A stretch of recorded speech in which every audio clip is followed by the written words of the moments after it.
Morning, everybody. I call the meeting of the House Transportation to order. This meeting is being broadcasted and recorded for the members' information. You all right? I'm good. I'm good. No, you're all right. You want to keep on going? Just put the mic on so we can all hear it. I had to. He hasn't been here in a couple meetings. I had it. That first bill we have, Evan, can you please take roll, please? Chairman Nielsen. Here. Bellman. Here. Curry. Here. Guzman. Designation. Hohenstein. Here. Isaacson. Here. Madsen. Here. McAndrew. Designation. Mullins. Designation. O'Mara. Here. Powell. Designation. Sappy. Des- Here. Schusterman. Here. Siegel. Here.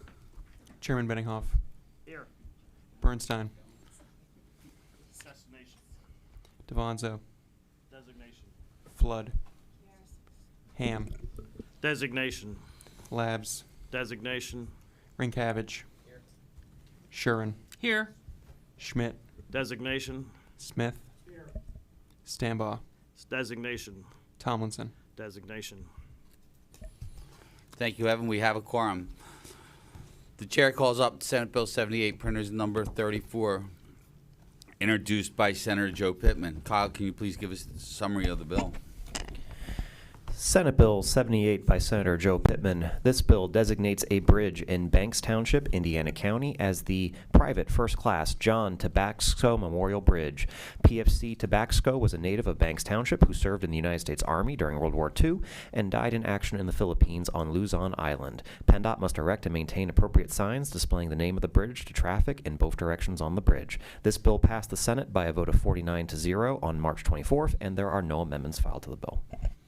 The question is, will the committee report the bill? I ask the members to support the bill. The bill will serve as a vehicle for multiple road and bridge designations agreed to by all four transportation committee chairs. Those amendments are still being prepared. If there are any comments or questions on Senate Bill 78, seeing none, are there any negative votes on Senate Bill 78? None. Seeing none, Senate Bill 78, printers number 34, will be reported as committed.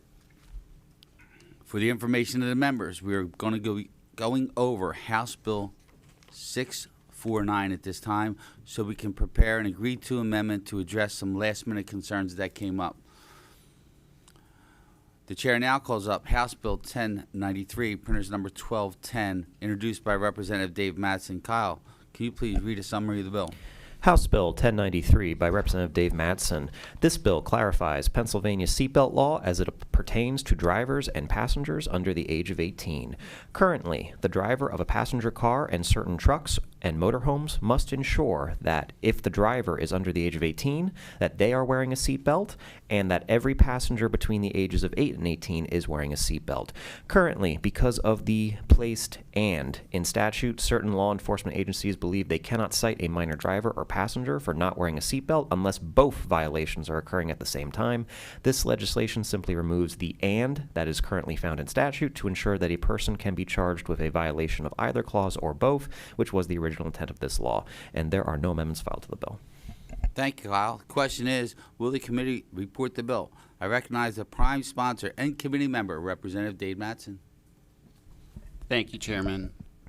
And just for context for the other members, we've always wanted to build a good relationship or continue a good relationship with the state police in the city of Harrisburg and surrounding communities, just because they've often helped us with traffic enforcement. Many of the surrounding boroughs and townships have low to moderate income tax base, so that means the police complement's low. So state police has always been willing to step up and sort of help. So anytime we can help them in any way, we're interested in doing that. As was mentioned, the bill strengthens Pennsylvania's seatbelt laws by clarifying drivers' responsibility to ensure minors are safely buckled in. It's about keeping our kids safe and saving lives. The bill doesn't create new penalties. It simply reorganizes the law so that there's no confusion about who's responsible. It aligns with what most Pennsylvanians already believe. If a child is in your car, it's your job to protect them. Seatbelts reduce the risk of death, 45% for front street passengers, and inconsistent or unclear laws can lead to unsafe habits and unnecessary tragedy. These changes promote uniform enforcement and driver awareness. So, thank you. Thank you, Representative, for the great description. Chairman Benninghoff. Thank you, Mr. Chairman. As many know, we try to run a very bipartisan committee, and I just want to share a couple reflections. Ironically, I came here multiple years ago. One of my first bills was to have mandatory seatbelt enforcement as a primary. Secondarily is what we ultimately ended up with. And through discussion and debate is why we ended up landing there. In this particular situation, the word "and" may seem insignificant, but I think it's important to take note and gives me a little bit of pause that the driver will not only be accountable for their own lack of use, but they'll be accountable for any and all riders in the vehicle. So I guess my concern is, especially with younger drivers, it's tough enough as a parent to make sure everybody's buckled up and stays buckled up. We are now going to be allowing law enforcement, who I happen to be a big supporter of, my son happens to be a police officer, to not only find the driver for not having a seatbelt, but they will be accountable for every person in that car. And it seems like an awful lot as an imposition. I understand the security as a former county coroner and the safety about all that, but I do just raise that issue, and I want for clarification if I happen to be incorrect.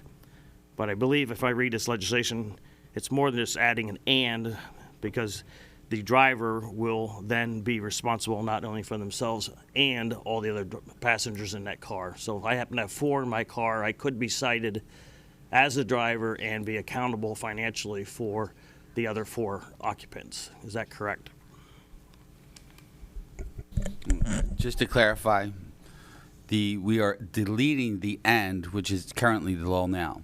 So if the driver's under 18 and they're wearing a seatbelt, or that every passenger between the ages of 8 and 18 are wearing a seatbelt, it's a "or", so they can either get charged with one or the other.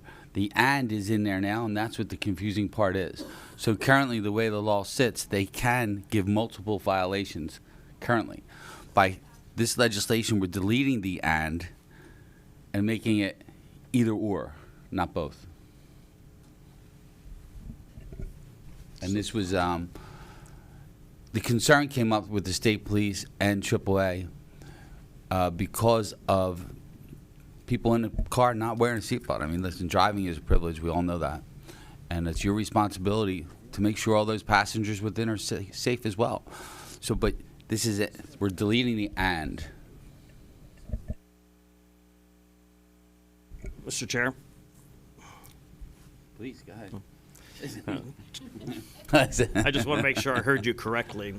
So if the driver is unbelted, and say there's 4 other people in the car and 2 of the 4 in the back are not belted, we're giving the officer the discretion of whether to ticket the driver once or hold him accountable for the 2 unbelted in the back. It just seems like kind of a convoluted and complicated correction.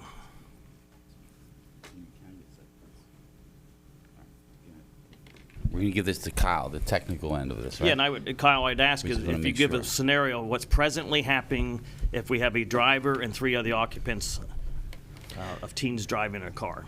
Yes, Chairman. So it is our current understanding, based on presentations made by the state police and AAA, that because of the way the statute is written now, with that "and" provision in there, there are certain law enforcement agencies who are not issuing any citations to minor drivers or minor passengers for failure to wear a seatbelt, because they are interpreting the law to mean that you have to have both violations occurring at the same time, where you have both a minor driver not wearing a seatbelt and a minor passenger not wearing a seatbelt. Under this bill, as drafted, by removing the "and" provision, we are making it so that you can now be charged with either violation or both violations. It would be up to the officer. So under this scenario, if a driver is under 18 and not wearing a seatbelt, they can be cited solely for that offense. And then additionally, if that driver is carrying passengers under the age of 18, 1 or more, that are also not wearing seatbelts, that would also be a separate offense for each passenger who is not wearing a seatbelt. To the driver? To the driver, yes. Thank you for that clarification. It kind of affirms what my concerns are, and I appreciate that. I will probably be voting in a negative until we have an opportunity maybe to amend this on the floor. It just seems confusing, and not to mention it could be compounding, because ultimately a minor, we're talking about somebody under 18, the costs of that are going to be imposed on the parents probably of that driver, and therefore I'm not sure how the accountability, and I'm all for safe driving, and I'm all for trying to be preventive, but I think it seems a little bit compounding cost-wise. Representative Kerry. Thank you, Chairman. One of the things that I was just saying to Rep. Schusterman, I can remember as a young Gen Xer being able to stand up in the back of the car while the car was moving and not being seat belted at all.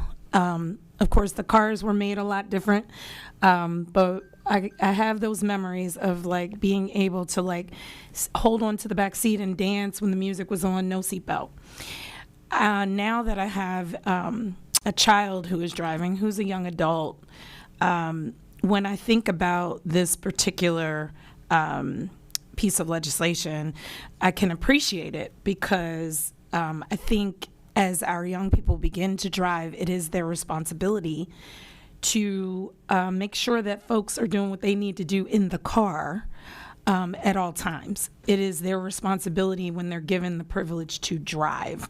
And so I think that, you know, I would urge folks to vote for this because when we think about our young people, we are always trying to figure out how to teach them the responsibility of making sure they're responsible and accountable when they're in that car.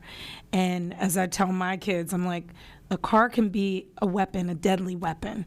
If we're not careful and we're not responsible in it, we can harm others. And I think it's really important for us to think about this bill. Thank you.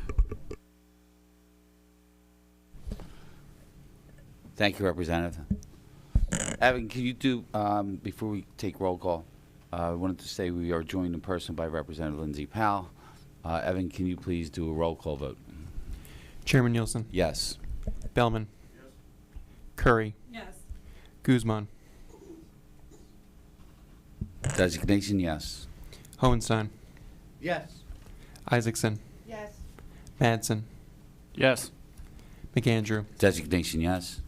Mullins. Designation, yes. O'Mara. Yes. Powell. Yes. Sappy. Yes.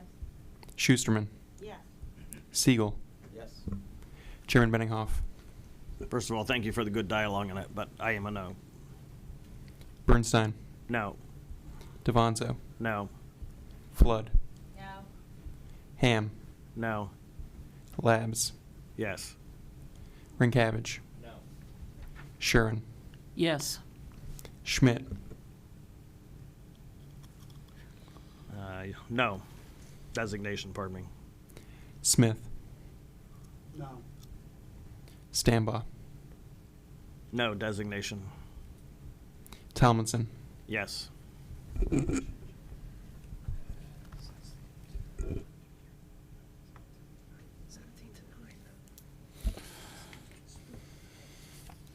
House Bill 1093, the A's are 17 and the A's are 9. House Bill 1093 will be reported as committed. There's no further business before the committee. I now call this meeting adjourned. Have a great day, everybody.